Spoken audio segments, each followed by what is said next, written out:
Année après année, le cosmos nous dévoile ses secrets.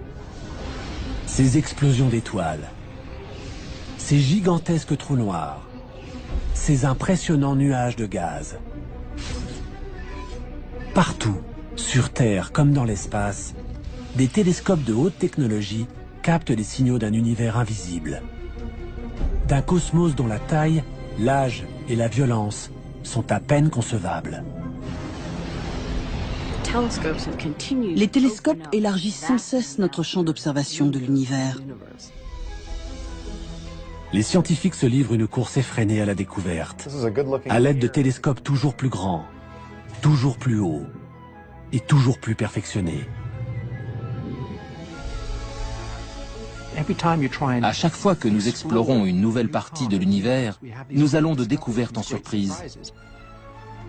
Tout au long du XXe siècle, les télescopes nous ont livré des images provenant d'au-delà de notre planète, d'au-delà de notre galaxie, nous dévoilant des phénomènes qui dépassent notre imagination, comme la naissance de notre univers, la matière invisible ou le mystère de l'énergie noire. Quant à la question du destin ultime de notre univers, elle reste encore en suspens. L'énergie noire est une des clés qui nous permettra de comprendre le sort de l'univers. L'expansion de l'univers est-elle infinie?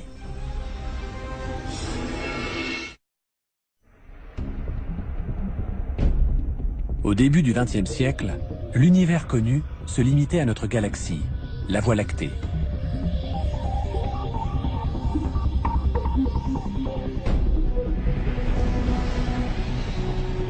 Depuis, nous sommes entrés dans l'âge d'or des découvertes cosmiques. Les télescopes repoussent les limites de notre compréhension du cosmos. Organisés en de vastes réseaux à travers le monde, ces impressionnants télescopes nous révèlent des mystères qui ne cessent de nous émerveiller.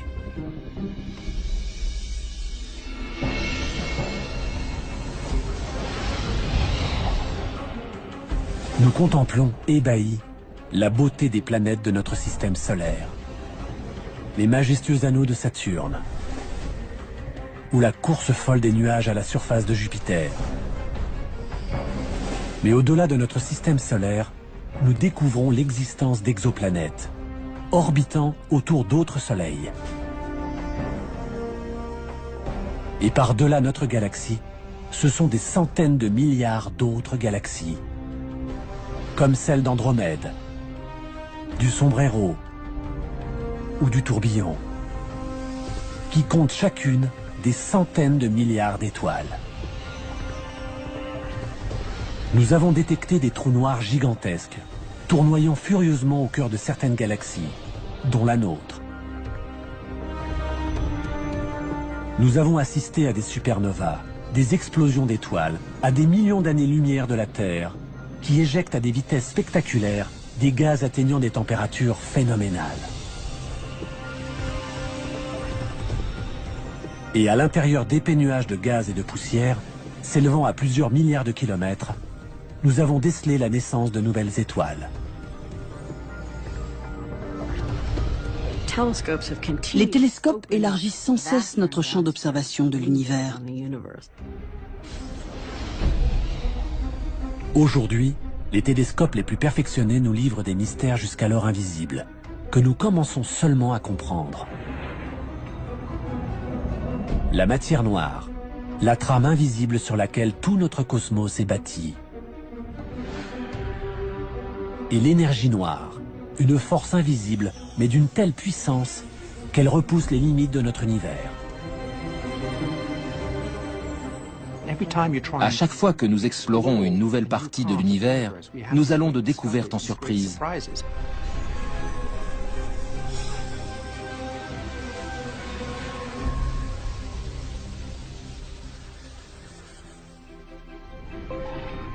Remontons au début du XXe siècle.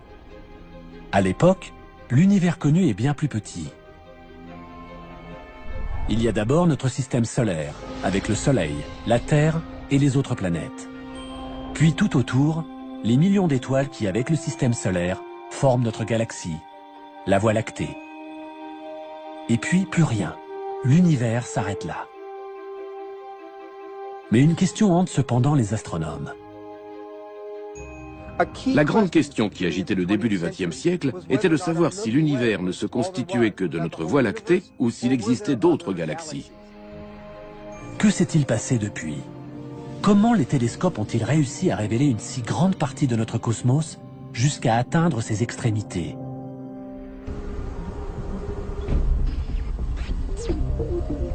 Une petite révolution voit le jour au début des années 1900. Un tout nouveau télescope est en construction. Il changera à jamais notre perception de l'univers. Il repoussera les limites du cosmos et nous embarquera dans un voyage de découverte dont nous ne sommes toujours pas revenus. Il s'agit d'un des télescopes les plus importants de l'histoire de l'astronomie.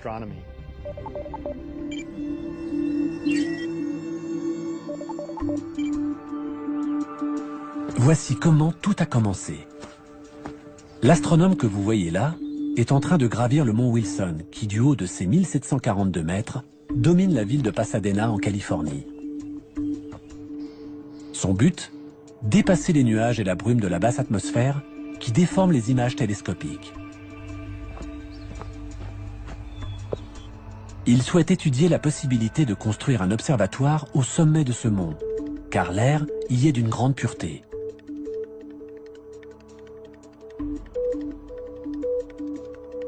Les astronomes commençaient à se rendre compte que pour avoir une bonne vue astronomique, il fallait trouver des sites de qualité plutôt que de se contenter de construire des télescopes dans des observatoires déjà existants.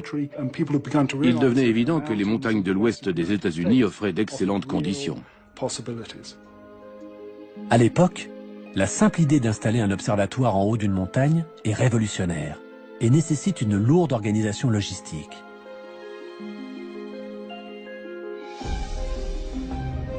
Prudemment, des centaines de tonnes de béton et d'acier sont acheminées sur d'étroits chemins de montagne.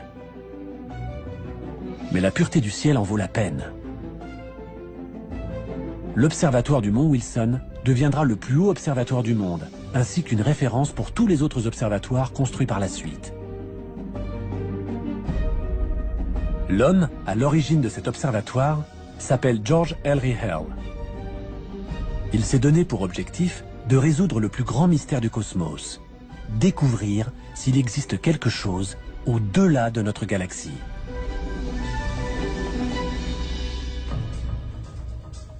Mais dans son esprit, gagner en altitude n'est qu'un début. Pour pouvoir voir jusqu'au fin fond du cosmos avec la plus grande clarté, son observatoire doit être équipé du plus grand télescope du monde. Les télescopes sont une sorte de réservoir à lumière. Plus un télescope est grand, plus il peut recevoir de lumière et détecter ainsi les étoiles les plus discrètes. Mais Hale rencontre un obstacle de taille. À l'époque, l'objectif de la plupart des télescopes est constitué d'une lentille en verre. Or, à partir d'une certaine taille, les lentilles se déforment sous leur propre poids, ce qui provoque une distorsion des images. Les lentilles en verre ont atteint leurs limites. Hale affine donc son cahier des charges. Ce dont il a besoin, c'est d'un télescope géant, capable de recevoir un maximum de lumière et qui ne soit pas équipé de lentilles. Il se tourne alors vers un télescope inventé par Isaac Newton en 1668. Le télescope réflecteur. Ce type de télescope est équipé d'un miroir concave en métal, et non d'une lentille. Il concentre la lumière en la réfléchissant. Hale décide alors d'entreprendre la construction du plus grand télescope réflecteur jamais construit. La construction de cet instrument géant nécessite une technique et des moyens révolutionnaires. Elle se déroulera sur 11 années. Ce miroir concave, d'un diamètre de 2,50 m, pèse plus de 4 tonnes. Il est fixé à la base d'un tube d'acier long de 12 mètres et est abrité par un dôme de 30 mètres de diamètre.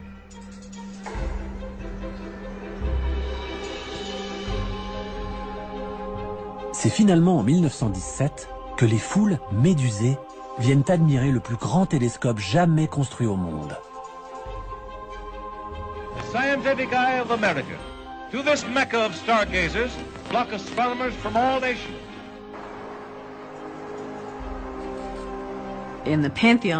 Dans le panthéon des télescopes astronomiques, on peut dire sans hésitation que celui du mont Wilson est le plus important de l'histoire de la cosmologie. Ce télescope a permis de faire tant de découvertes qu'il est aujourd'hui incontournable.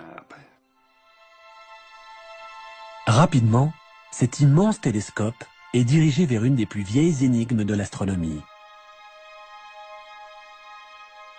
Depuis des siècles, ces étranges nuages lumineux qui flottent parmi les étoiles intriguent les astronomes.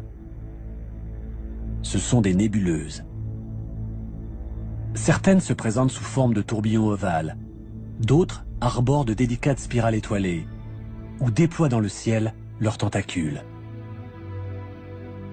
Elles sont des milliers à apparaître dans l'objectif des télescopes, mais personne n'en connaît ni leur nature, ni à quelle distance elles se trouvent. Certains astronomes pensent que quelques-unes de ces nébuleuses pourraient se trouver en dehors de notre Voie lactée.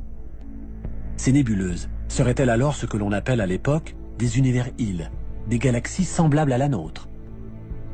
Si tel est le cas, alors notre connaissance de l'univers et de ses limites s'en trouverait bouleversée. L'observatoire de Hale lève enfin les contraintes techniques qui paralysaient jusqu'alors les recherches astronomiques. Hale invite les meilleurs astronomes du monde à venir l'aider à résoudre une fois pour toutes cette énigme. Parmi eux se trouve un jeune homme, un certain Edwin Hubble. Edwin Hubble était un des plus grands astronomes d'observation. On lui doit un nombre impressionnant de découvertes décisives. Hubble passe des nuits entières à scruter les nébuleuses, vissées au télescope du mont Wilson.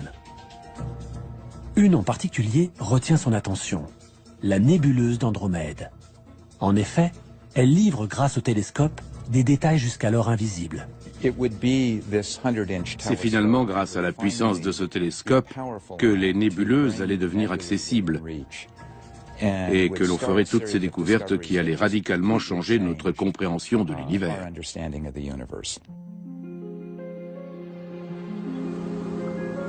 Hubble arrive à distinguer des étoiles à l'intérieur de la nébuleuse d'Andromède.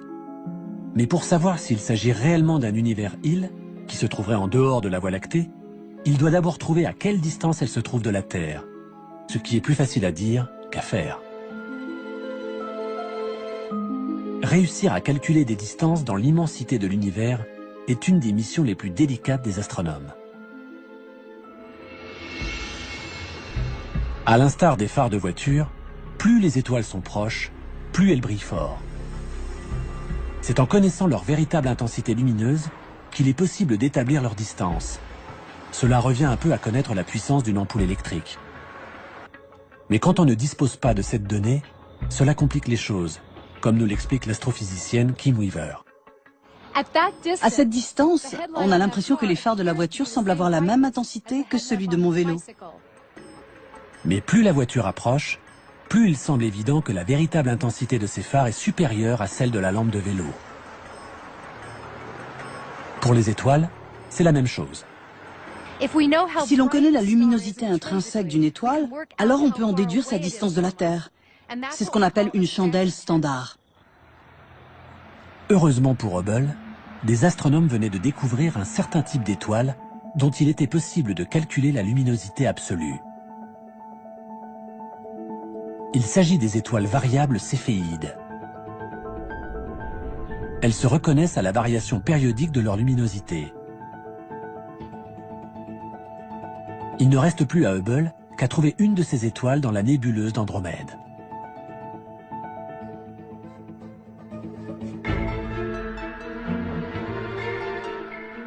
La nuit, il scrute patiemment les cieux, à l'aide du télescope.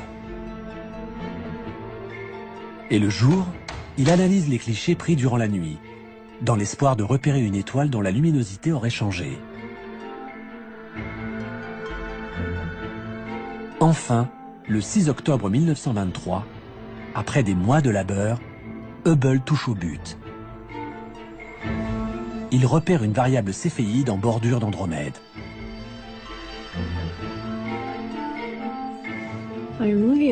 Voici le cliché original d'Edwin Hubble, sur lequel il a trouvé la première céphéide de la galaxie d'Andromède.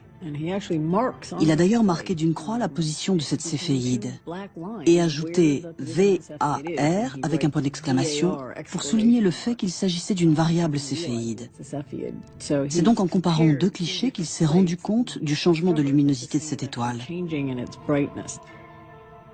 Hubble établit alors une mesure qui restera dans l'histoire. La distance qui sépare une nébuleuse de la Terre. Il calcule qu'Andromède se trouve à 800 000 années-lumière de nous. C'est-à-dire 8 fois plus loin que les étoiles les plus reculées de la Voie lactée. Par conséquent, Andromède se trouve à l'extérieur de la Voie lactée. Hubble vient de prouver l'existence d'une autre galaxie que la nôtre. C'est une preuve irréfutable et Hubble explose de joie. Il sait combien cette découverte est importante.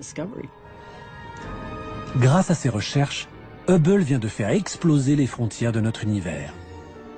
Le cosmos ne se résume pas qu'à notre seule galaxie.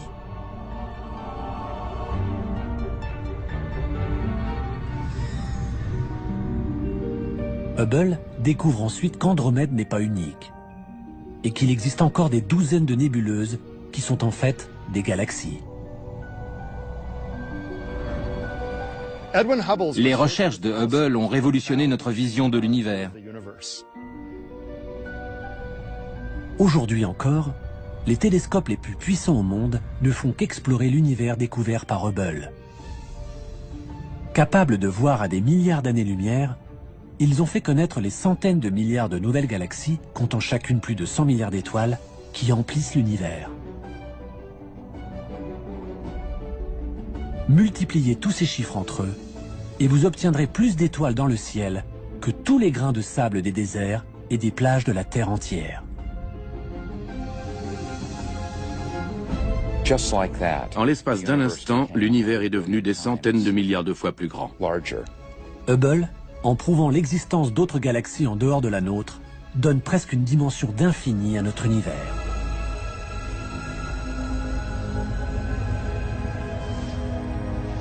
Mais ce qu'il est sur le point de découvrir promet d'être encore plus extraordinaire.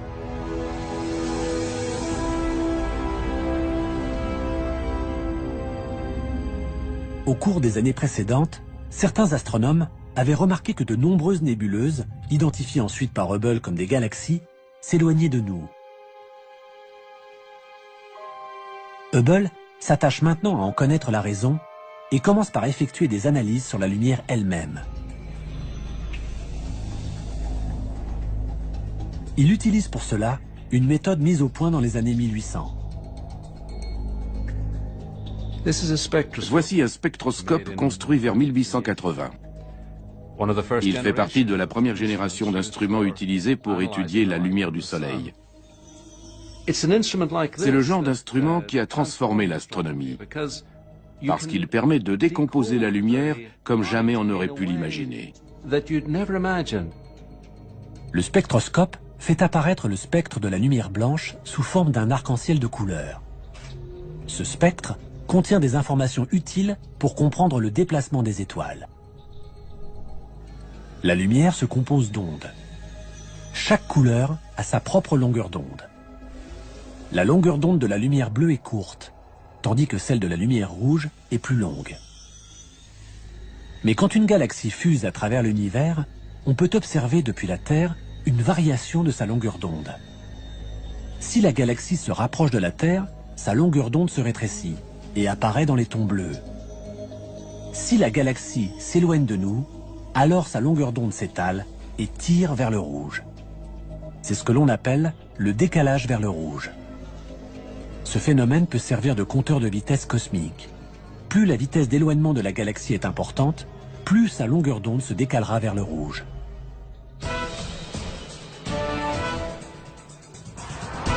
Le son, qui se compose aussi d'ondes, montre les mêmes propriétés. L'astronome Alex Filippenko va nous en faire la démonstration.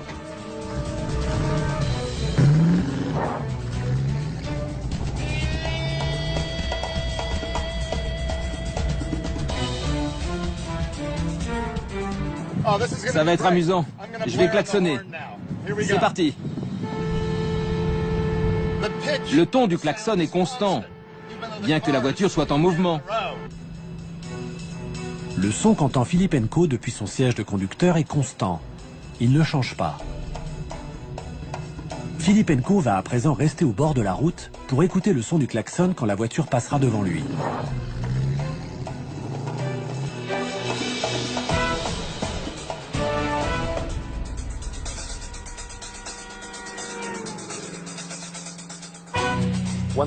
Tant que la voiture approchait de moi, les ondes du klaxon étaient comprimées, donc le son était plus aigu.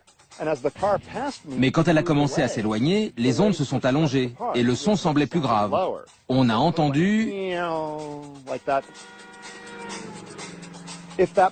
Si cette voiture bleue avait roulé beaucoup plus vite, alors la haute fréquence de la lumière bleue se serait étirée et la couleur bleue aurait tiré vers le rouge.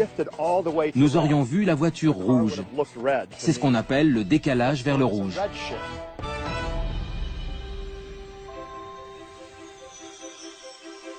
Revenons en 1928.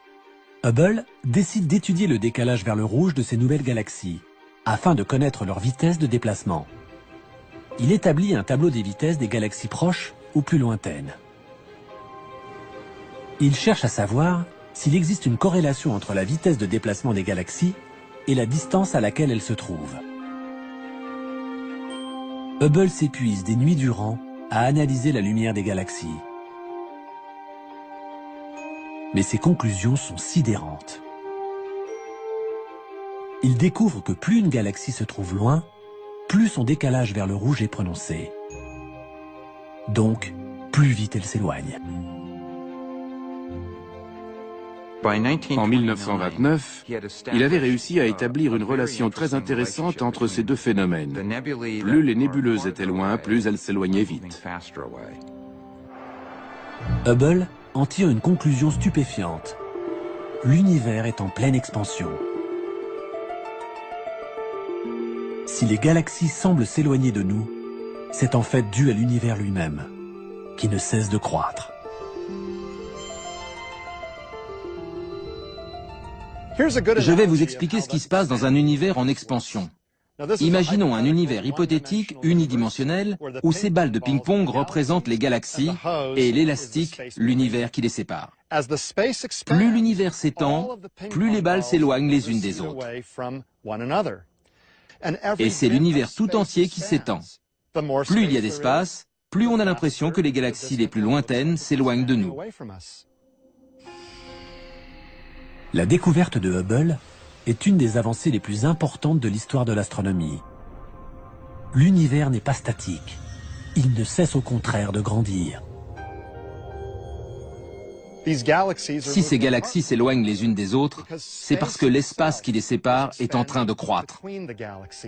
Cette conclusion relève du génie. Jamais Hubble n'aurait été capable de faire une telle découverte sans le télescope du mont Wilson et son miroir de 2,50 m. Aujourd'hui, c'est sur les hauteurs du Nouveau-Mexique qu'un des télescopes les plus perfectionnés du monde reprend et développe les travaux révolutionnaires de Hubble.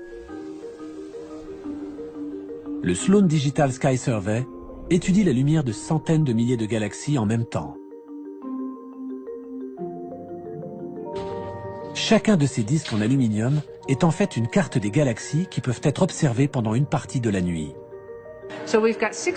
Chacun des 640 trous que contient cette plaque d'aluminium correspond à une galaxie qui se trouve à des millions d'années-lumière de nous.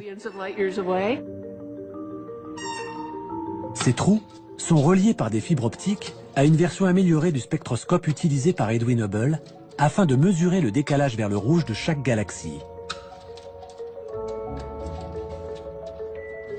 Puis, les disques sont insérés par des techniciens à la base du télescope et ajustés en fonction de la région du ciel qui leur correspond. On obtient alors 640 spectres en même temps, ce qui rend notre étude redoutablement efficace. Grâce à cette méthode, on connaît aujourd'hui la vitesse de plus de 930 000 galaxies. Nous commençons donc à avoir une image plus précise de l'univers dans lequel nous vivons et de la rapidité de son expansion.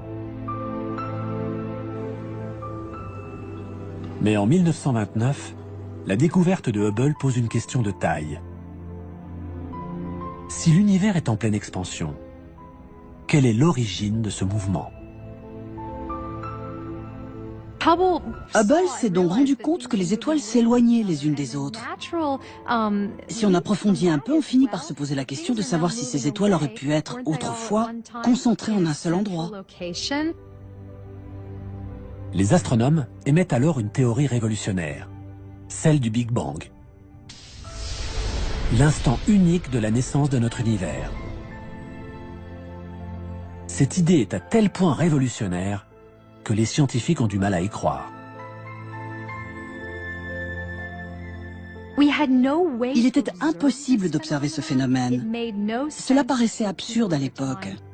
Einstein lui-même n'y croyait pas. Non seulement personne n'adhérait à cette théorie, mais en plus, les télescopes d'alors ne permettaient pas d'observer les effets du Big Bang. Pour étayer cette théorie, les astronomes ont donc besoin d'un télescope radicalement différent, capable de voir ce qui est invisible pour l'œil. Au-delà des couleurs que notre œil perçoit, se trouvent les rayons du spectre électromagnétique invisibles à l'œil nu. Les rayons gamma, les rayons X, les ondes radio, les micro-ondes sont d'une importance cruciale pour les astronomes. Ils peuvent expliquer quelques-uns des épisodes les plus violents de notre univers. L'œil humain ne peut percevoir qu'une infime partie du spectre électromagnétique, des ondes qui fonctionnent comme la lumière.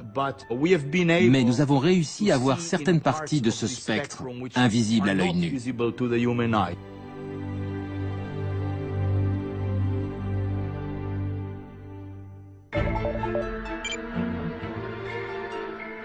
1964. Les astronomes Arno Penzias et Robert Wilson testent un nouveau radiotélescope. Son antenne géante leur permet de mesurer les micro-ondes et les ondes radio présentes dans l'espace, grâce à la chaleur qu'elles dégagent.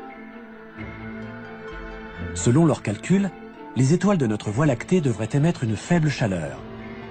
Mais lorsqu'ils dirigent leur antenne vers l'espace intersidéral, où normalement ils ne devraient rien capter, le télescope, contre toute attente, enregistre quelque chose. Nous pensions que le ciel, en dehors de la Voie lactée, serait très froid, voire qu'il frôlerait le zéro absolu. Mais à notre grande surprise, nous avons constaté que sa température s'élevait à 3 degrés au-dessus du zéro absolu. Ce mystérieux signal semble provenir d'un peu partout. Nous avions un son, ou un signal, si vous voulez. Était-ce des ondes radio? Était-ce autre chose? Nous n'en avions aucune idée. Penzias et Wilson pensent d'abord qu'il s'agit d'un problème de fonctionnement du télescope, qui provoquerait une interférence. Ils vérifient tout, allant même jusqu'à balayer les déjections de pigeons qui jonchent l'antenne. Le son était toujours là, été comme hiver, nuit et jour, en permanence, et provenant de partout.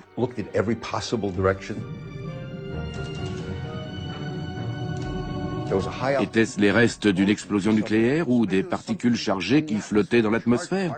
Comment savoir? Penzias et Wilson sont dans une impasse. Mais ils entendent parler de travaux menés par une équipe de scientifiques un peu plus loin dans leur rue, à l'université de Princeton. Robert Dicke et ses collègues viennent de démontrer qu'il devrait être possible de capter la rémanence du Big Bang. Ils en ont même calculé la température qui devrait atteindre les 3 degrés Kelvin au-dessus du zéro absolu. J'ai donc appelé au bureau de Robert Dicke et je suis tombé sur lui. Et j'ai appris plus tard qu'après avoir raccroché, il s'est tourné vers ses collègues et leur a dit « Messieurs, nous avons été doublés. Penzias et Wilson viennent sans le savoir de trouver la première preuve physique de l'existence du Big Bang. Ce signal, capté par leur radiotélescope, est la rémanence de la naissance de l'univers, ou fond diffus cosmique. Aujourd'hui encore, cette découverte est une des plus importantes de tous les temps. Nous entendions l'écho de la création. En 1978, Penzias et Wilson reçoivent le prix Nobel.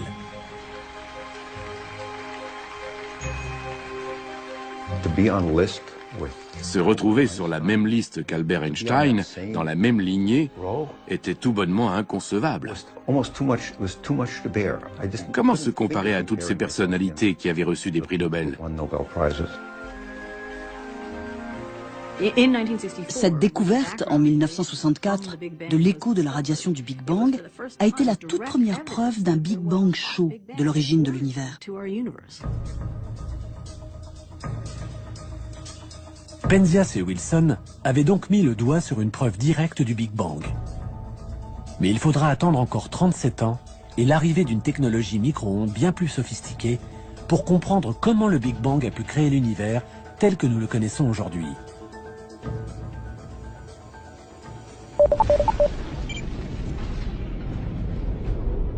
Cet appareil, qui tourne en orbite à 1,6 million de kilomètres de la Terre, est la sonde Wilkinson Microwave Anisotropy Probe, ou WMAP. Il s'agit d'une version très avancée de l'antenne géante de Penzias et Wilson, équipée de 2 télescopes réflecteurs. La mission de la sonde WMAP est l'étude du rayonnement thermique cosmologique dans le moindre de ses détails, afin d'en savoir plus sur la formation des galaxies. Avec la WMAP, nous tentons de remonter jusqu'aux tout premiers instants de l'univers. 1 an après la mise en orbite de la sonde, les premiers résultats sont cartographiés. Les résultats de l'observation étaient étonnants.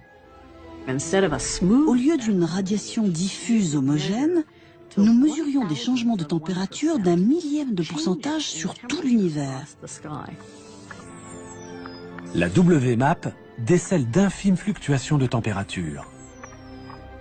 Le contraste flagrant des changements de température que l'on peut voir ici, qui vont du plus chaud représenté par le rouge au plus froid en bleu, ne sont en fait que des variations de quelques millionièmes de degrés.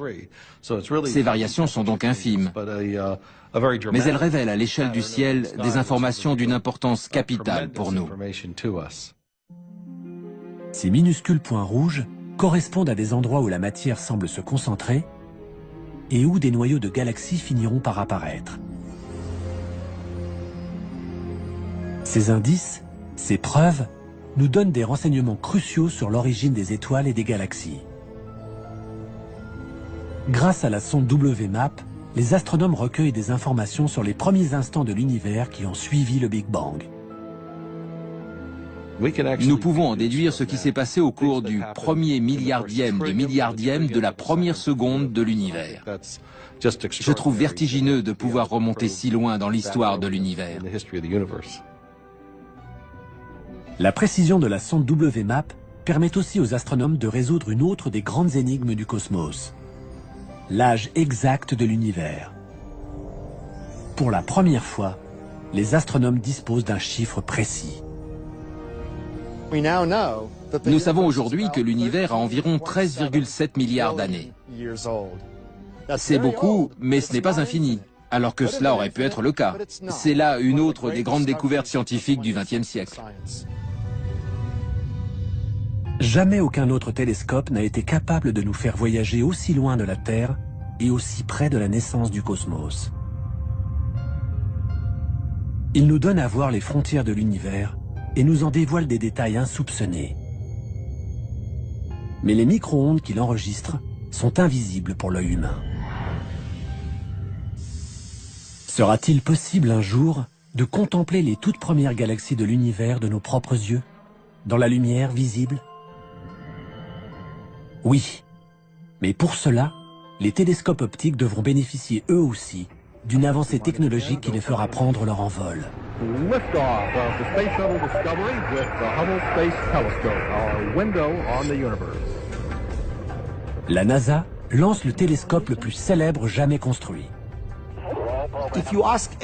Si vous demandez à n'importe quel passant dans la rue de citer le nom d'un télescope, on vous répondra Hubble.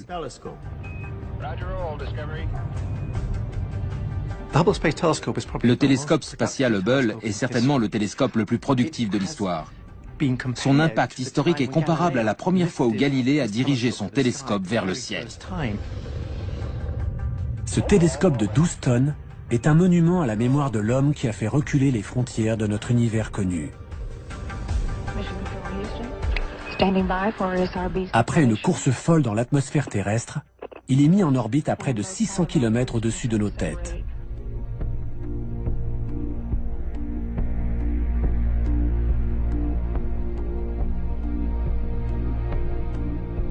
Depuis que Hale avait fait construire un observatoire sur une montagne, les astronomes rêvaient de pouvoir envoyer un télescope dans l'espace.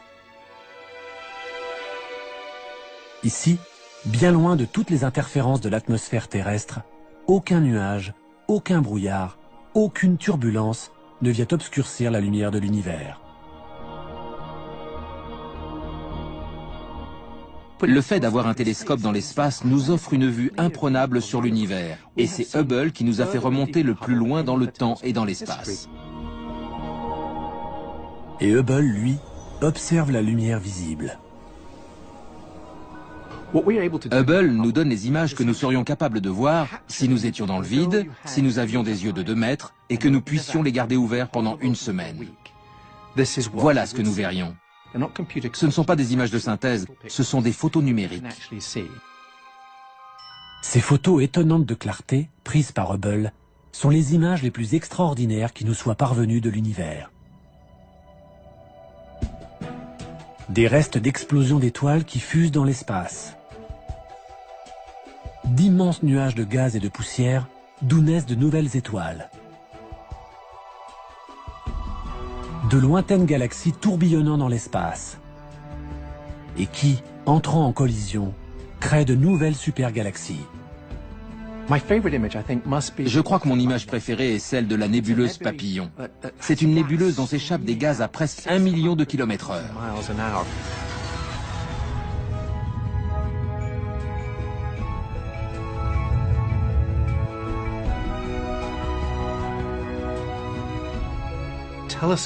Nous remontons dans le temps.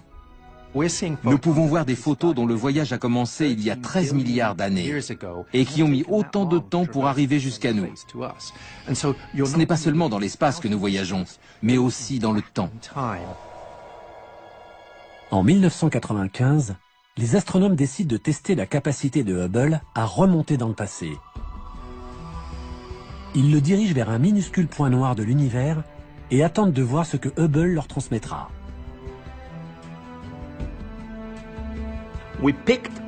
Nous avons choisi une microscopique partie du ciel où il n'y avait rien, du moins rien de spécial.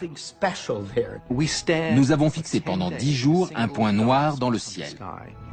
C'est comme si on avait demandé à Hubble d'espionner par un ridicule petit trou de serrure de notre galaxie l'univers qui s'étendait derrière. La taille de ce trou ne dépassait pas le diamètre d'une paille. Mais ce que voit Hubble est fascinant. Et dans cette infime partie du ciel, nous avons compté 10 000 galaxies. Chaque point lumineux que vous voyez sur cette image représente une galaxie composée d'une centaine de milliards d'étoiles telles que le Soleil. Cette image s'appelle le champ profond de Hubble. On peut y voir des galaxies d'une luminosité 4 milliards de fois plus faible que ce que l'œil humain est capable de percevoir. Cette lumière a commencé son voyage il y a des milliards d'années. S'il y a bien une image qui nous donne une idée de la taille et de la profondeur de l'univers, c'est celle-ci. Chaque mission d'entretien de Hubble a été l'occasion pour les astronautes d'améliorer sa résolution optique. La dernière mission de la NASA, qui remonte à 2009, a permis d'obtenir l'image d'un nouveau champ profond qui révèle les galaxies les plus lointaines jamais vues, datant de seulement 600 millions d'années après le Big Bang. Nous voyons aussi loin qu'il est possible de voir, puisque nous remontons à l'époque de la naissance des galaxies. Le télescope spatial Hubble ne cesse de produire des images toutes plus étonnantes les unes que les autres. Je pense que Hubble est en un sens unique en son genre dans l'histoire de la science. Il a déclenché la fièvre des grandes découvertes. Et chaque homme, chaque habitant de cette terre, se l'est en quelque sorte approprié.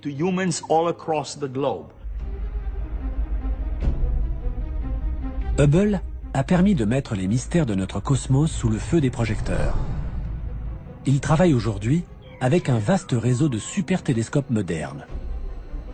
Ensemble, ils tentent d'en savoir plus sur un phénomène inconnu qui a secoué le monde de l'astronomie et qui menace de remettre en question toutes les connaissances que l'on a pu amasser sur l'univers.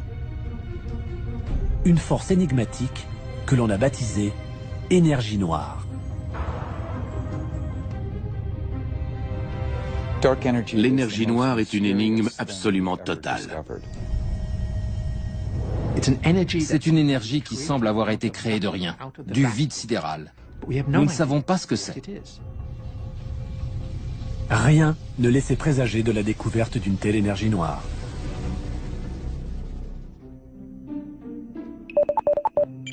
Au milieu des années 90, l'observatoire Keck, construit sur Mauna Kea, le plus haut sommet de Hawaï, accueille une équipe d'astronomes, parmi lesquels se trouve Alex Filippenko. Ensemble, ils scrutent les profondeurs du cosmos. Ils savent que l'univers est en pleine expansion. Mais cette expansion durera-t-elle éternellement? Selon eux, l'univers cessera un jour de croître et commencera à ralentir. Quand je jette en l'air cette pomme, elle subit la force gravitationnelle de la Terre qui la fait ralentir, s'arrêter et inverser son mouvement. De la même manière, toutes les galaxies pourraient un jour ralentir, puis stopper l'expansion de l'univers. Et cela pourrait être suivi par une contraction de tout l'univers, par un Big Crunch. L'univers pourrait-il être en train d'inverser son mouvement? Pour mesurer la vitesse des frontières de l'univers, les astronomes ont besoin des télescopes les plus puissants de la Terre. Les miroirs des deux télescopes Keck sont véritablement gigantesques. Ils mesurent 10 mètres de diamètre. Ils ont en outre la particularité de ne pas être constitués d'un seul disque de verre, mais de 36 miroirs hexagonaux. L'image qu'ils donnent est d'une clarté exceptionnelle. Les télescopes Keck sont de fantastiques outils. Ils nous permettent de voir des galaxies qui se trouvent aux confins de l'univers visible, à 10, 11 ou même 12 milliards d'années-lumière. Pour connaître la véritable distance à laquelle se trouvent ces galaxies lointaines, les astronomes ont besoin d'une chandelle standard, une étoile qui pourrait servir de maître étalon cosmique. Il y aurait bien les étoiles variables céphéides, dont se servait Edwin Hubble, mais la distance est si grande que leur luminosité serait trop faible. Les astronomes se mettent donc à rechercher dans ces galaxies un type d'étoile bien spécifique, remarquablement brillante. Quand une étoile meurt, elle provoque une explosion d'une violence à peine imaginable. C'est ce qu'on appelle une supernova. Une supernova est une explosion d'étoiles. La mort d'une étoile n'aboutit pas systématiquement à une explosion, mais quelques étoiles se disloquent intégralement et provoquent une gigantesque, une colossale explosion. Encore faut-il trouver le bon type d'explosion d'étoiles. Les astronomes recherchent une supernova dont l'explosion s'accompagne d'une luminosité extrêmement intense et consistante. Une supernova de type 1A. C'est une sorte d'explosion nucléaire incontrôlable. Ce sont de véritables bombes nucléaires. Et malgré les milliards d'années-lumière qui nous séparent de ces galaxies, les astronomes finissent par y trouver une supernova de type 1A. Ça y est, regarde. Là, c'est un peu flou. Ils peuvent à présent mesurer le décalage vers le rouge de ces galaxies lointaines pour en calculer la vitesse d'éloignement. Enfin, en 1998, après des années de recherche, tombe un résultat auquel personne ne s'attendait. L'expansion de l'univers n'est absolument pas en train de ralentir. Elle s'accélère. À notre grande surprise, nous nous sommes rendus compte que la vitesse d'expansion de l'univers avait augmenté. Au lieu de ralentir, elle accélérait. Comme si ma pomme faisait zoom, comme ça. Cette conclusion était hallucinante. Une force mystérieuse, impossible à voir, est donc en train de défier la gravité et de repousser toujours plus loin les frontières de l'univers. Les astronomes ont donné à cette force le nom d'énergie noire. Il est possible que la théorie de la gravité d'Einstein soit incomplète et que cette énergie révolutionne quelques-unes des lois fondamentales de la physique. Mais la nature exacte de l'énergie noire et l'influence qu'elle exerce sur notre univers sont autant de questions qui restent actuellement sans réponse. L'énergie noire est une des clés qui nous permettra de comprendre le sort de l'univers. Son expansion sera-t-elle infinie? L'accélération va-t-elle continuer? Va-t-elle même s'accélérer? Si c'est le cas, l'univers risque de se déchirer.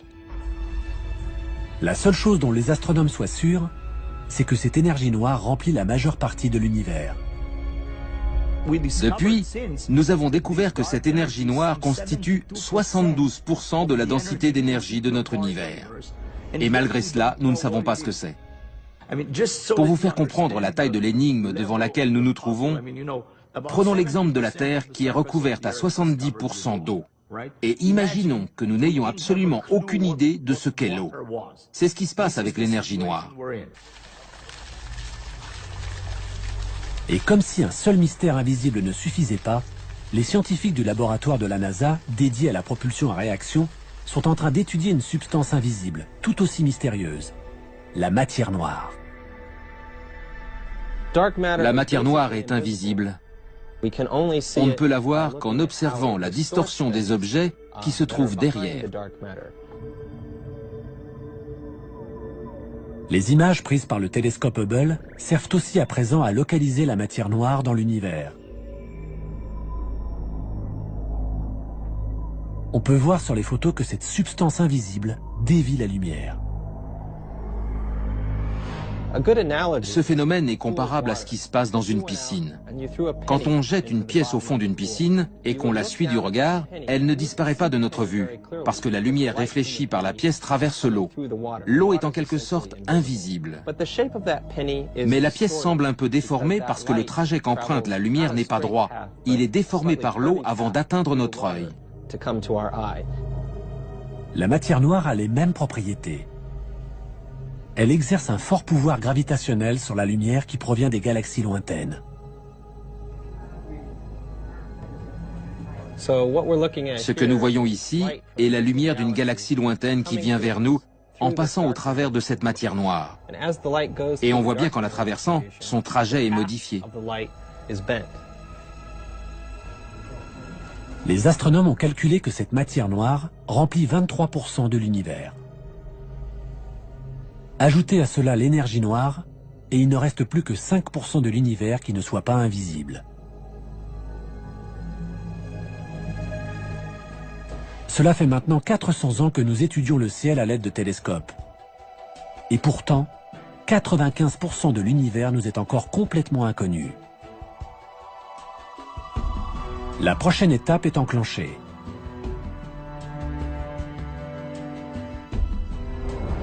Une nouvelle génération de télescopes, propulsés dans l'espace, installés sur les plus hauts sommets de nos montagnes ou enfouis à des kilomètres sous terre, se prépare à révolutionner une fois de plus notre compréhension de l'univers. Notre connaissance de l'univers dépend exclusivement des télescopes. Ils sont notre unique moyen d'exploration. Nous sommes en train de concevoir des télescopes géants qui nous aideront à avancer sur des sujets fondamentaux, tels que la nature de l'univers, sa composition ou la possibilité d'une vie extraterrestre. La très grande sensibilité des instruments scientifiques actuels les rend capables d'étudier aussi bien le visible que l'invisible. Ce sont eux qui nous livreront les clés des plus grands mystères de notre cosmos. Nous sommes sur le point de découvrir la partie invisible de notre univers. Depuis le jour où pour la première fois l'homme dirigea un télescope vers le ciel, nous n'avons cessé de chercher à découvrir les limites de notre univers. Les progrès de la technologie ont donné naissance à des télescopes toujours plus gros, toujours plus hauts, toujours plus perfectionnés. Grâce à eux, nous avons eu la chance de faire des découvertes toutes plus vertigineuses les unes que les autres. Nous savons à présent combien nous sommes petits comparé à l'immensité de notre univers. Nous sommes même sur le point de découvrir des planètes sur lesquelles pourraient se développer des formes de vie. Y a-t-il des planètes semblables à notre Terre? La vie existe-t-elle ailleurs? Nos futurs télescopes pourraient bien être capables de répondre à ces questions. Étape par étape, nous avons franchi les limites de notre planète, puis de notre galaxie, dépassé ensuite des centaines de milliards d'autres galaxies et atteint les confins de notre univers. Nous sommes virtuellement remontés jusqu'au Big Bang et à l'origine des temps. Les télescopes remettent en question tout ce que nous pensions savoir de notre planète et de sa place dans l'univers. Qui sait ce que nous réserve l'avenir? Il faudra faire le point dans un siècle. Je pense qu'une fois de plus, tout notre savoir aura volé en éclats.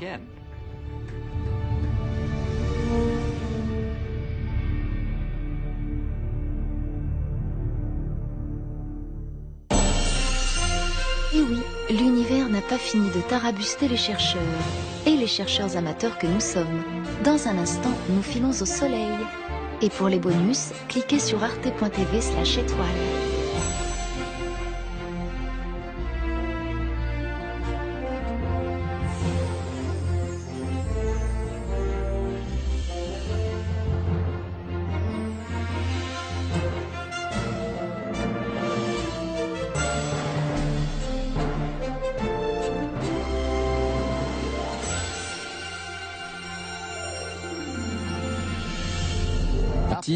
S'arrêter et inverser son mouvement. De la même manière, toutes les galaxies pourraient un jour ralentir, puis stopper l'expansion de l'univers. Et cela pourrait être suivi par une contraction de tout l'univers, par un Big Crunch. L'univers pourrait-il être en train d'inverser son mouvement? Pour mesurer la vitesse des frontières de l'univers, les astronomes ont besoin des télescopes les plus puissants de la Terre. Les miroirs des deux télescopes Keck sont véritablement gigantesques. Ils mesurent 10 mètres de diamètre. Ils ont en outre la particularité de ne pas être constitués d'un seul disque de verre, mais de 36 miroirs hexagonaux. L'image qu'ils donnent est d'une clarté exceptionnelle. Les télescopes Keck sont de fantastiques outils. Ils nous permettent de voir des galaxies qui se trouvent aux confins de l'univers visible, à 10, 11 ou même 12 milliards d'années-lumière. Pour connaître la véritable distance à laquelle se trouvent ces galaxies lointaines, les astronomes ont besoin d'une chandelle standard, une étoile qui pourrait servir de maître étalon cosmique. Il y aurait bien les étoiles variables céphéides, dont se servait Edwin Hubble, mais la distance est si grande que leur luminosité serait trop faible. Les astronomes se mettent donc à rechercher dans ces galaxies un type d'étoile bien spécifique, remarquablement brillante. Quand une étoile meurt, elle provoque une explosion d'une violence à peine imaginable. C'est ce qu'on appelle une supernova. Une supernova est une explosion d'étoiles. La mort d'une étoile n'aboutit pas systématiquement à une explosion, mais quelques étoiles se disloquent intégralement et provoquent une gigantesque, une colossale explosion. Encore faut-il trouver le bon type d'explosion d'étoiles. Les astronomes recherchent une supernova dont l'explosion s'accompagne d'une luminosité extrêmement intense et consistante. Une supernova de type 1A. C'est une sorte d'explosion nucléaire incontrôlable. Ce sont de véritables bombes nucléaires. Et malgré les milliards d'années-lumière qui nous séparent de ces galaxies, les astronomes finissent par y trouver une supernova de type 1A. Ça y est, regarde. Là, c'est un peu flou. Ils peuvent à présent mesurer le décalage vers le rouge de ces galaxies lointaines pour en calculer la vitesse d'éloignement. Enfin, en 1998, après des années de recherche, tombe un résultat auquel personne ne s'attendait. L'expansion de l'univers n'est absolument pas en train de ralentir. Elle s'accélère, l'essence de notre univers. Cette idée est à tel point révolutionnaire que les scientifiques ont du mal à y croire. Il était impossible d'observer ce phénomène. Cela paraissait absurde à l'époque. Einstein lui-même n'y croyait pas. Non seulement personne n'adhérait à cette théorie, mais en plus, les télescopes d'alors ne permettaient pas d'observer les effets du Big Bang. Pour étayer cette théorie, les astronomes ont donc besoin d'un télescope radicalement différent, capable de voir ce qui est invisible pour l'œil. Au-delà des couleurs que notre œil perçoit, se trouvent les rayons du spectre électromagnétique invisibles à l'œil nu. Les rayons gamma, les rayons X, les ondes radio, les micro-ondes sont d'une importance cruciale pour les astronomes. Ils peuvent expliquer quelques-uns des épisodes les plus violents de notre univers. L'œil humain ne peut percevoir qu'une infime partie du spectre électromagnétique, des ondes qui fonctionnent comme la lumière. Mais nous avons réussi à voir certaines parties de ce spectre, invisibles à l'œil nu.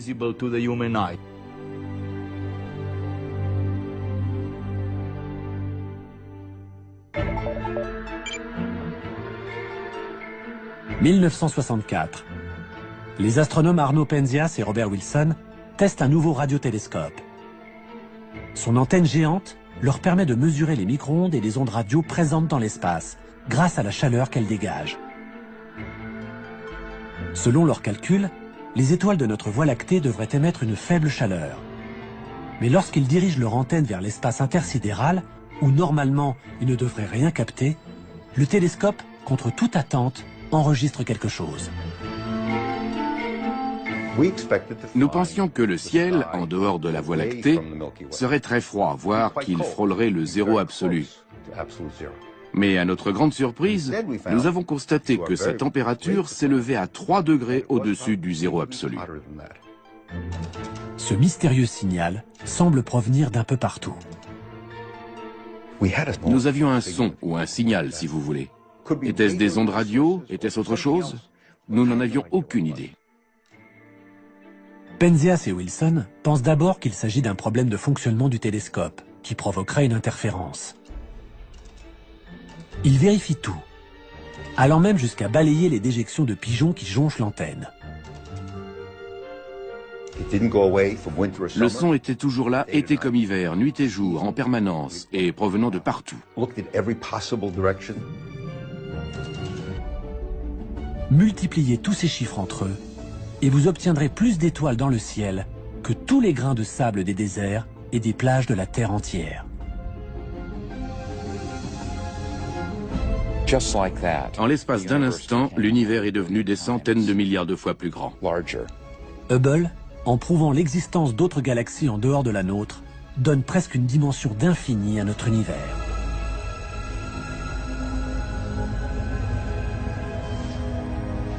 Mais ce qu'il est sur le point de découvrir promet d'être encore plus extraordinaire.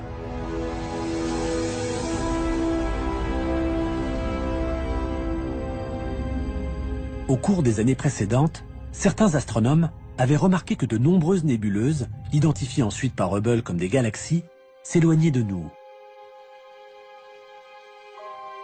Hubble s'attache maintenant à en connaître la raison et commence par effectuer des analyses sur la lumière elle-même. Il utilise pour cela une méthode mise au point dans les années 1800. Voici un spectroscope construit vers 1880.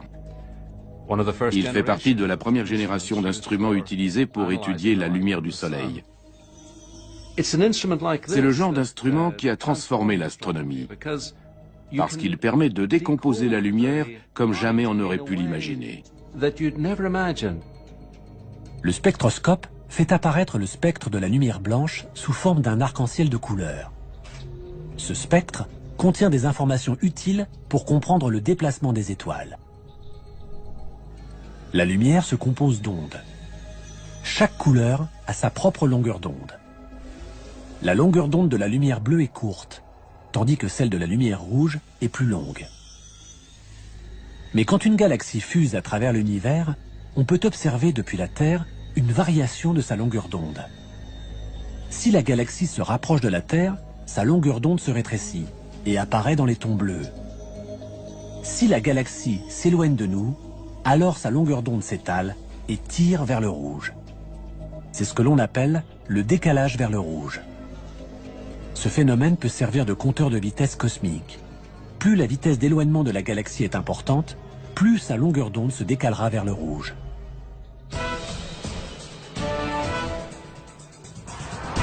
Le son, qui se compose aussi d'ondes, montre les mêmes propriétés. L'astronome Alex Filippenko va nous en faire la démonstration.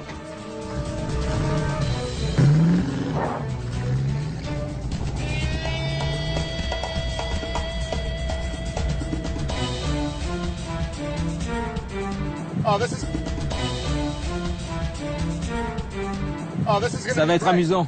Je vais klaxonner. C'est parti. Le ton du klaxon est constant, bien que la voiture soit en mouvement. Le son qu'entend Filippenko depuis son siège de conducteur est constant. Il ne change pas. Filippenko va à présent rester au bord de la route pour écouter le son du klaxon quand la voiture passera devant lui.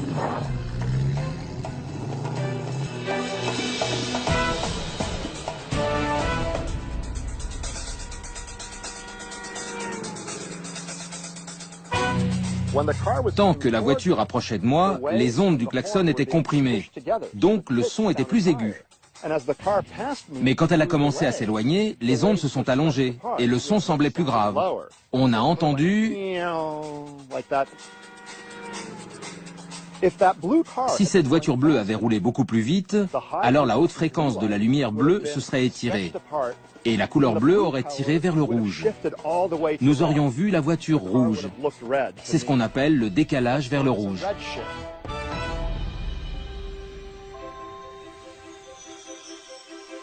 Revenons en 1928.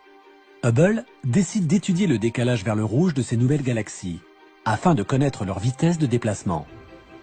Il établit un tableau des vitesses des galaxies proches ou plus lointaines. Il cherche à savoir s'il existe une corrélation entre la vitesse de déplacement des galaxies et la distance à laquelle elles se trouvent. Hubble s'épuise des nuits durant à analyser la lumière des galaxies. Mais ses conclusions sont sidérantes. Il découvre que plus une galaxie se trouve loin, plus son décalage vers le rouge est prononcé. Donc, plus vite elle s'éloigne. En 1929, il avait réussi à établir une relation très intéressante entre ces deux phénomènes. Plus les nébuleuses étaient loin, plus elles s'éloignaient vite. Hubble en tire une conclusion stupéfiante. L'univers est en pleine expansion. Si les galaxies semblent s'éloigner de nous, c'est en fait dû à l'univers lui-même, qui ne cesse de croître. Je vais vous expliquer ce qui se passe dans un univers en expansion. Imaginons un univers hypothétique unidimensionnel où ces balles de ping-pong représentent les galaxies et l'élastique, l'univers qui les sépare. Plus l'univers s'étend, plus les balles s'éloignent les unes des autres. Et c'est l'univers tout entier qui s'étend. Plus il y a d'espace, plus on a... Penzias et Wilson reçoivent le prix Nobel.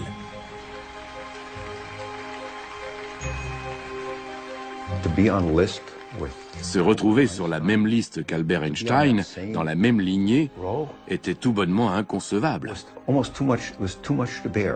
Comment se comparer à toutes ces personnalités qui avaient reçu des prix Nobel? Cette découverte, en 1964, de l'écho de la radiation du Big Bang, a été la toute première preuve d'un Big Bang chaud de l'origine de l'univers. Penzias et Wilson avaient donc mis le doigt sur une preuve directe du Big Bang. Mais il faudra attendre encore 37 ans et l'arrivée d'une technologie micro-ondes bien plus sophistiquée pour comprendre comment le Big Bang a pu créer l'univers tel que nous le connaissons aujourd'hui.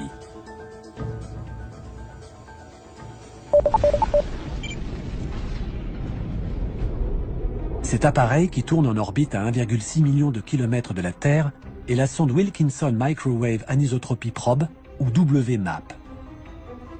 Il s'agit d'une version très avancée de l'antenne géante de Penzias et Wilson, équipée de 2 télescopes réflecteurs. La mission de la sonde WMAP est l'étude du rayonnement thermique cosmologique dans le moindre de ses détails, afin d'en savoir plus sur la formation des galaxies. Avec la WMAP, nous tentons de remonter jusqu'aux tout premiers instants de l'univers. 1 an après la mise en orbite de la sonde, les premiers résultats sont cartographiés. Les résultats de l'observation étaient étonnants. Au lieu d'une radiation diffuse homogène, nous mesurions des changements de température d'1 millième de pourcentage sur tout l'univers. La WMAP décèle d'infimes fluctuations de température. Le contraste flagrant des changements de température que l'on peut voir ici, qui vont du plus chaud représenté par le rouge au plus froid en bleu, ne sont en fait que des variations de quelques millionièmes de degrés. Ces variations sont donc infimes, mais elles révèlent à l'échelle du ciel des informations d'une importance capitale pour nous. Ces minuscules points rouges correspondent à des endroits où la matière semble se concentrer et où des noyaux de galaxies finiront par apparaître. Ces indices, ces preuves, nous donnent des renseignements cruciaux sur l'origine des étoiles et des galaxies. Grâce à la sonde WMAP, les astronomes recueillent des informations sur les premiers instants de l'univers qui ont suivi le Big Bang. Nous pouvons en déduire ce qui s'est passé au cours de notre compréhension du cosmos. Organisés en de vastes réseaux à travers le monde, ces impressionnants télescopes nous révèlent des mystères qui ne cessent de nous émerveiller.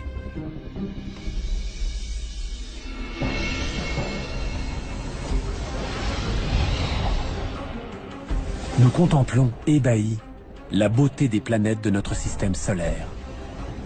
Les majestueux anneaux de Saturne, ou la course folle des nuages à la surface de Jupiter. Mais au-delà de notre système solaire, nous découvrons l'existence d'exoplanètes, orbitant autour d'autres soleils. Et par-delà notre galaxie, ce sont des centaines de milliards d'autres galaxies, comme celle d'Andromède, du Sombrero ou du Tourbillon, qui comptent chacune des centaines de milliards d'étoiles. Nous avons détecté des trous noirs gigantesques, tournoyant furieusement au cœur de certaines galaxies, dont la nôtre. Nous avons assisté à des supernovas, des explosions d'étoiles, à des millions d'années-lumière de la Terre, qui éjectent à des vitesses spectaculaires des gaz atteignant des températures phénoménales. Et à l'intérieur d'épais nuages de gaz et de poussière, s'élevant à plusieurs milliards de kilomètres, nous avons décelé la naissance de nouvelles étoiles.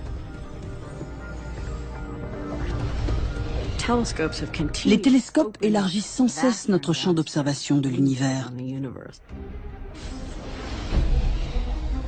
Aujourd'hui, les télescopes les plus perfectionnés nous livrent des mystères jusqu'alors invisibles, que nous commençons seulement à comprendre. La matière noire, la trame invisible sur laquelle tout notre cosmos est bâti. Et l'énergie noire, une force invisible, mais d'une telle puissance qu'elle repousse les limites de notre univers. À chaque fois que nous explorons une nouvelle partie de l'univers, nous allons de découverte en surprise.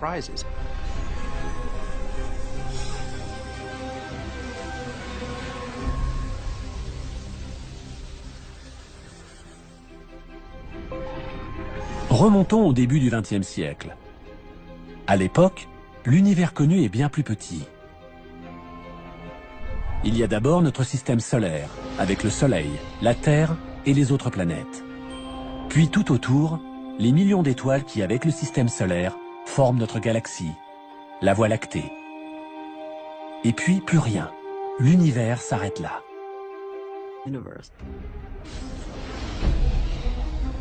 Aujourd'hui, les télescopes les plus perfectionnés nous livrent des mystères jusqu'alors invisibles, que nous commençons seulement à comprendre. La matière noire, la trame invisible sur laquelle tout notre cosmos est bâti. Et l'énergie noire, une force invisible, mais d'une telle puissance qu'elle repousse les limites de notre univers.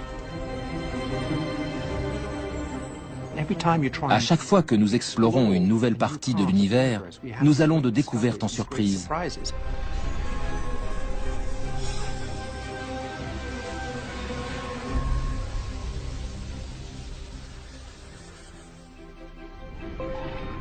Remontons au début du XXe siècle. À l'époque, l'univers connu est bien plus petit. Il y a d'abord notre système solaire, avec le Soleil, la Terre et les autres planètes. Puis tout autour, les millions d'étoiles qui, avec le système solaire, forment notre galaxie, la Voie lactée. Et puis plus rien. L'univers s'arrête là. Mais une question hante cependant les astronomes. La grande question qui agitait le début du XXe siècle était de savoir si l'univers ne se constituait que de notre Voie lactée ou s'il existait d'autres galaxies. Que s'est-il passé depuis? Comment les télescopes ont-ils réussi à révéler une si grande partie de notre cosmos jusqu'à atteindre ses extrémités?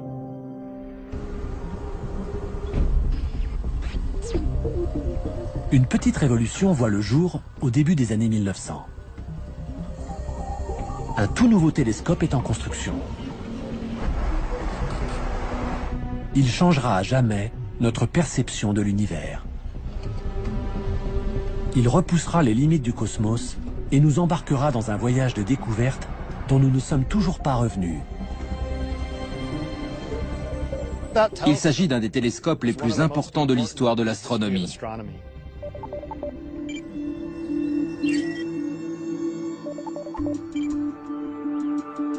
Voici comment tout a commencé. L'astronome que vous voyez là est en train de gravir le mont Wilson, qui du haut de ses 1742 mètres, domine la ville de Pasadena en Californie. Son but? Dépasser les nuages et la brume de la basse atmosphère qui déforment les images télescopiques. Il souhaite étudier la possibilité de construire un observatoire au sommet de ce mont, car l'air y est d'une grande pureté.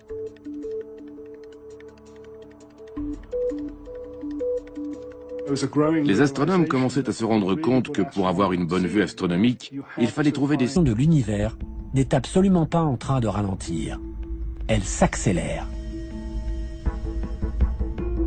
À notre grande surprise, nous nous sommes rendus compte que la vitesse d'expansion de l'univers avait augmenté.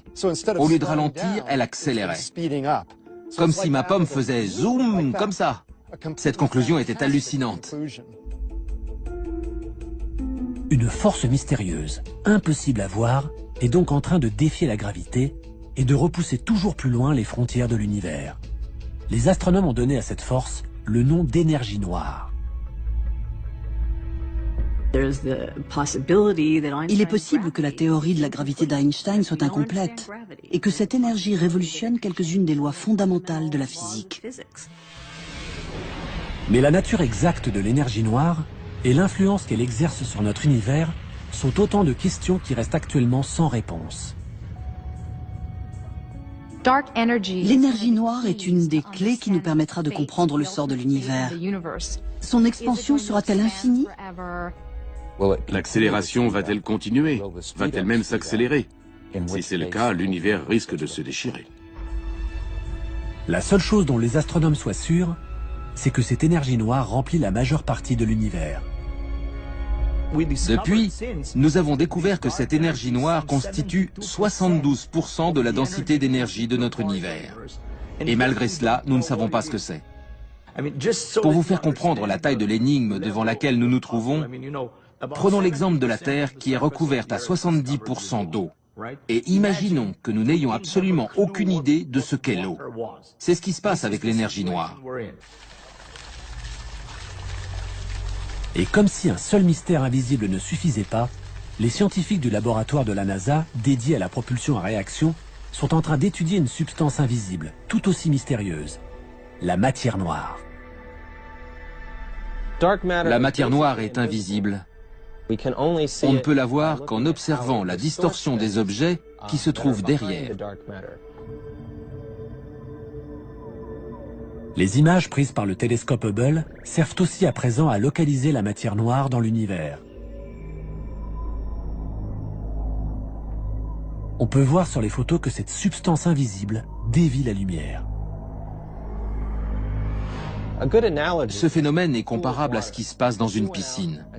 Quand on jette une pièce au fond d'une piscine et qu'on la suit du regard, elle ne disparaît pas de notre vue, parce que la lumière réfléchie par la pièce traverse l'eau. L'eau est en quelque sorte invisible. Mais la pièce semble un peu déformée parce que le trajet qu'emprunte la lumière n'est pas droit. Il est déformé par l'eau avant d'atteindre notre œil. La matière noire a les étoiles les plus discrètes. Mais Hale rencontre un obstacle de taille. À l'époque, l'objectif de la plupart des télescopes est constitué d'une lentille en verre. Or, à partir d'une certaine taille, les lentilles se déforment sous leur propre poids, ce qui provoque une distorsion des images. Les lentilles en verre ont atteint leurs limites. Hale affine donc son cahier des charges. Ce dont il a besoin, c'est d'un télescope géant, capable de recevoir un maximum de lumière et qui ne soit pas équipé de lentilles. Il se tourne alors vers un télescope inventé par Isaac Newton en 1668. Le télescope réflecteur. Ce type de télescope est équipé d'un miroir concave en métal, et non d'une lentille. Il concentre la lumière en la réfléchissant. Hale décide alors d'entreprendre la construction du plus grand télescope réflecteur jamais construit. La construction de cet instrument géant nécessite une technique et des moyens révolutionnaires. Elle se déroulera sur 11 années. Ce miroir concave, d'un diamètre de 2,50 m, pèse plus de 4 tonnes. Il est fixé à la base d'un tube d'acier long de 12 mètres et est abrité par un dôme de 30 mètres de diamètre.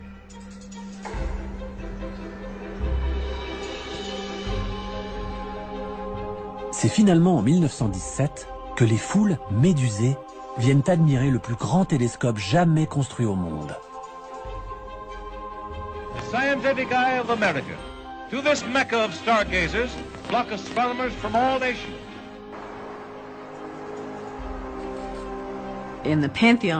Dans le panthéon des télescopes astronomiques, on peut dire sans hésitation que celui du mont Wilson est le plus important de l'histoire de la cosmologie. Ce télescope a permis de faire tant de découvertes qu'il est aujourd'hui incontournable.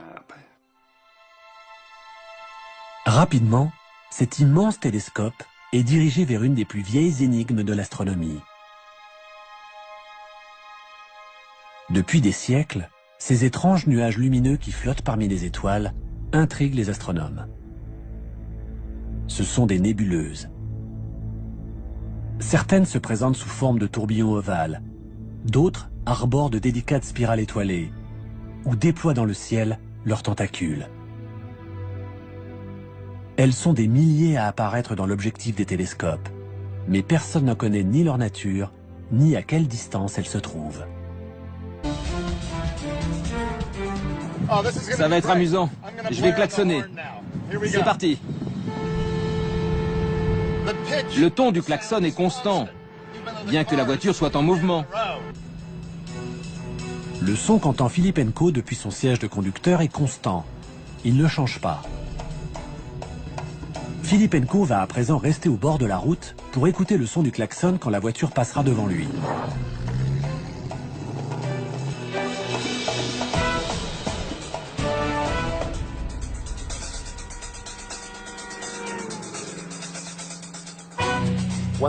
Tant que la voiture approchait de moi, les ondes du klaxon étaient comprimées, donc le son était plus aigu.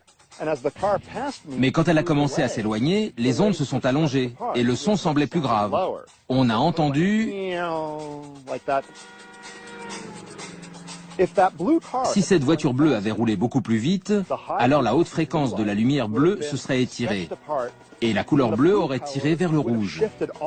Nous aurions vu la voiture rouge. C'est ce qu'on appelle le décalage vers le rouge.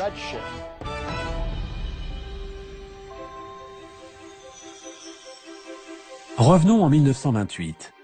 Hubble décide d'étudier le décalage vers le rouge de ces nouvelles galaxies, afin de connaître leur vitesse de déplacement. Il établit un tableau des vitesses des galaxies proches ou plus lointaines. Il cherche à savoir s'il existe une corrélation entre la vitesse de déplacement des galaxies et la distance à laquelle elles se trouvent. Hubble s'épuise des nuits durant à analyser la lumière des galaxies. Mais ses conclusions sont sidérantes. Il découvre que plus une galaxie se trouve loin, plus son décalage vers le rouge est prononcé. Donc, plus vite elle s'éloigne.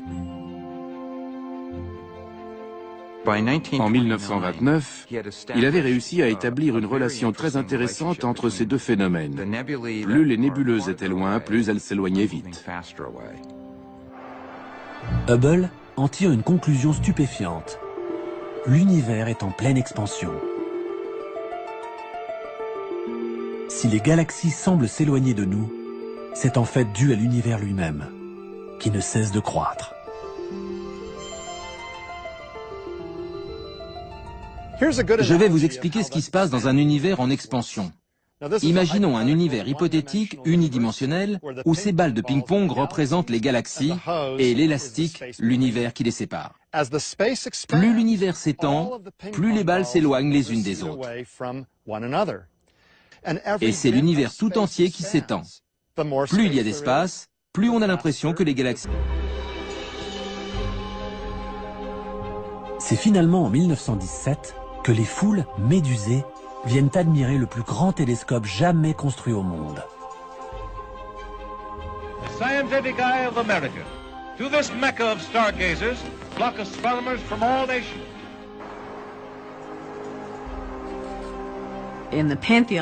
Dans le panthéon des télescopes astronomiques, on peut dire sans hésitation que celui du mont Wilson est le plus important de l'histoire de la cosmologie. Ce télescope a permis de faire tant de découvertes qu'il est aujourd'hui incontournable. Rapidement, cet immense télescope est dirigé vers une des plus vieilles énigmes de l'astronomie. Depuis des siècles, ces étranges nuages lumineux qui flottent parmi les étoiles intriguent les astronomes. Ce sont des nébuleuses. Certaines se présentent sous forme de tourbillons ovales, d'autres arborent de délicates spirales étoilées ou déploient dans le ciel leurs tentacules. Elles sont des milliers à apparaître dans l'objectif des télescopes, mais personne n'en connaît ni leur nature, ni à quelle distance elles se trouvent. Certains astronomes pensent que quelques-unes de ces nébuleuses pourraient se trouver en dehors de notre Voie lactée. Ces nébuleuses seraient-elles alors ce que l'on appelle à l'époque des univers-îles, des galaxies semblables à la nôtre? Si tel est le cas, alors notre connaissance de l'univers et de ses limites s'en trouverait bouleversée. L'observatoire de Hale lève enfin les contraintes techniques qui paralysaient jusqu'alors les recherches astronomiques. Hale invite les meilleurs astronomes du monde à venir l'aider à résoudre une fois pour toutes cette énigme. Parmi eux se trouve un jeune homme, un certain Edwin Hubble. Edwin Hubble était un des plus grands astronomes d'observation. On lui doit un nombre impressionnant de découvertes décisives. Hubble passe des nuits entières à scruter les nébuleuses, vissées au télescope du mont Wilson. Une en particulier retient son attention, la nébuleuse d'Andromède. En effet, elle livre grâce au télescope des détails jusqu'alors invisibles. C'est finalement grâce à la puissance de ce télescope que les nébuleuses allaient devenir accessibles et que l'on ferait toutes ces découvertes qui allaient radicalement changer notre compréhension de l'univers.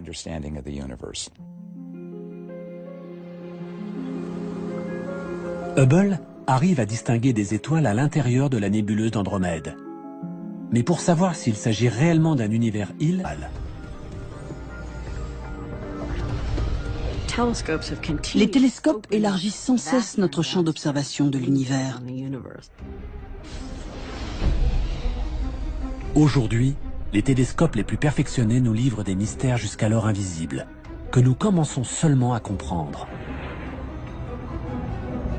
La matière noire, la trame invisible sur laquelle tout notre cosmos est bâti.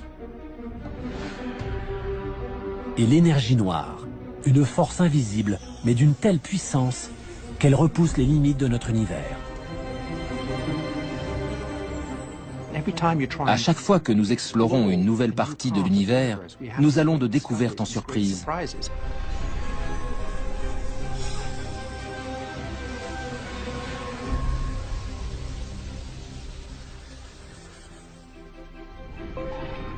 Remontons au début du XXe siècle. À l'époque, l'univers connu est bien plus petit.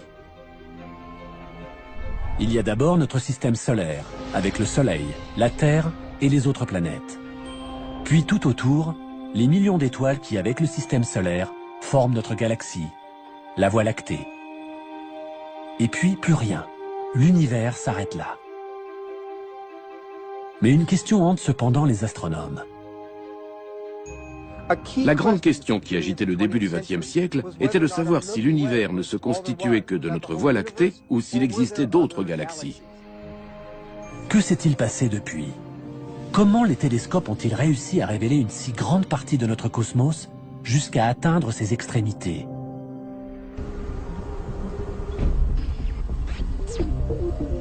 Une petite révolution voit le jour au début des années 1900. Un tout nouveau télescope est en construction. Il changera à jamais notre perception de l'univers.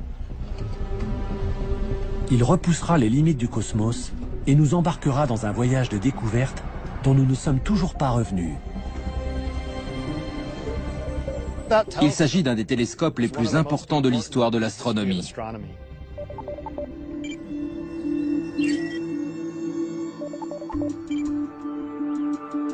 Voici comment tout a commencé. L'astronome que vous voyez là est en train de gravir le mont Wilson, qui du haut de ses 1742 mètres, domine la ville de Pasadena en Californie. Son but? Dépasser les nuages et la brume de la basse atmosphère qui déforment les images télescopiques. Il souhaite étudier la possibilité de construire un observatoire au sommet de ce mont, car l'air y est d'une grande pureté.